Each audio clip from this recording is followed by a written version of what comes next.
Hello viewers, আমি তোমাদের সাথে এখন আলোচনা করব আয়তক্ষেত্রের সাথে রম্বসের সাদৃশ্যগুলি কি।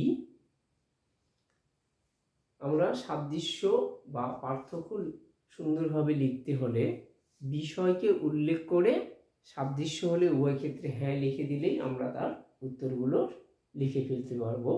এটা হলো সবচেয়ে সুন্দরতম পদ্ধতি।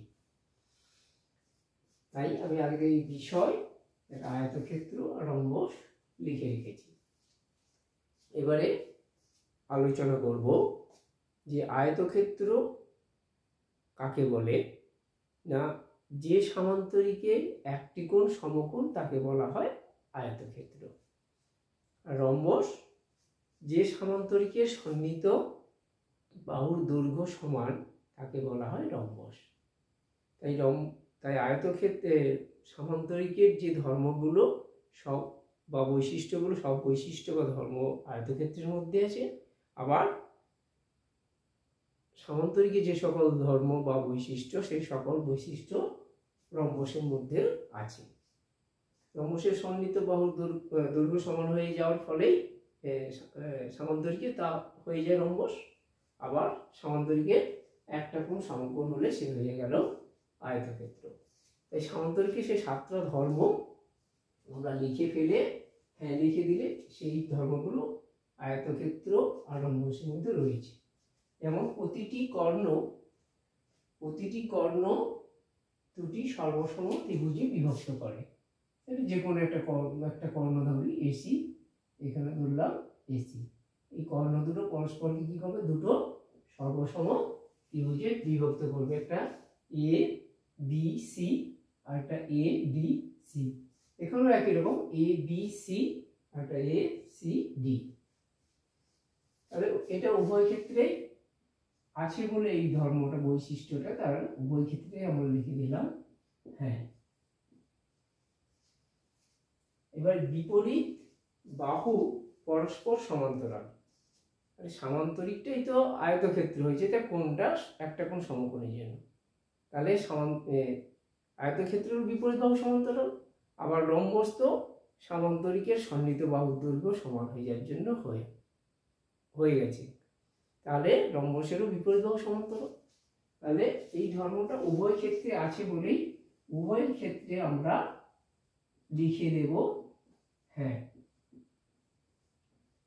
আবার তৃতীয় পয়েন্ট, সামান্তরিকের বিপরীত বাহুর দৈর্ঘ্য পরস্পর সমান হয়। আমরা উপপাদ্য থেকে প্রমাণ করেছি। তাই আয়তক্ষেত্রের বিপরীত বাহু সমান এবং রম্বস তো সামান্তরিকের সন্নিহিত বাহুর দৈর্ঘ্য সমান হওয়ার জন্য, তাই রম্বসেরও বিপরীত বাহুর দৈর্ঘ্য পরস্পর সমান। তাহলে এই ধর্মটা উভয় ক্ষেত্রে আছে বলেই আমরা এটাকে লিখে দেব উভয় ক্ষেত্রেই হ্যাঁ। এবার বিপরীত কোণের পরিমাপ পরস্পর সমান। সামান্তরিকের বিপরীত কোণের পরিমাপ সমান, তেমনি সেই একই কারণে আয়তক্ষেত্রের বিপরীত কোণের পরিমাপ সমান এবং রম্বসেরও বিপরীত কোণের পরিমাপ সমান। তাই এই ধর্মটা উভয় ক্ষেত্রে আছে বলে উভয় ক্ষেত্রে লিখে দিলাম হ্যাঁ। আবার কি কর্ণ দুটি পরস্পরকে সমদ্বিখণ্ডিত করে, এটাও প্রমাণিত। তাই সেটা আয়তক্ষেত্রের ক্ষেত্রেও ঠিক, আবার রম্বসের ক্ষেত্রে রয়েছে।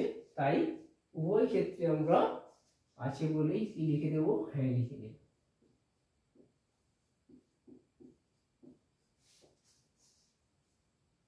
পরের পয়েন্টে আসবো, এই যে কর্ণ দুটো পরস্পরকে ছেদ করার ফলে যখন চারটা ত্রিভুজ হচ্ছে 1 2 3 4, এখানে 1 2 3 4, এই চারটা যে ত্রিভুজ গঠিত হয়, এই চারটা ত্রিভুজের ক্ষেত্র পরস্পর সমান। চারটা ত্রিভুজেরই ক্ষেত্রফল পরস্পর সমান। তাই এই ধর্মটি উভয় ক্ষেত্রে আছে বলেই আমরা উভয় ক্ষেত্রে লিখে দিলাম হ্যাঁ।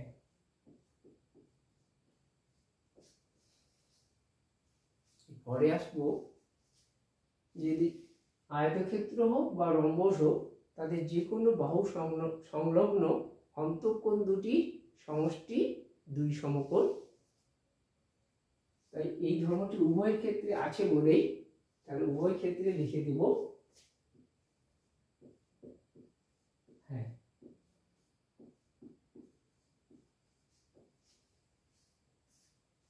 তাহলে আমাদের হয়ে গেল আয়তক্ষেত্রের সঙ্গে রম্বসের সাদৃশ্য লেখা। তোমাদের ভালো লাগলে এই ভিডিওটি বেশি বেশি করে লাইক করো, শেয়ার করো এবং কমেন্ট করো এবং সাবস্ক্রাইব করে রাখো। আমার কোনো ভিডিও আপলোড হওয়ার সাথে সাথে সবার আগে তোমার কাছে পৌঁছে।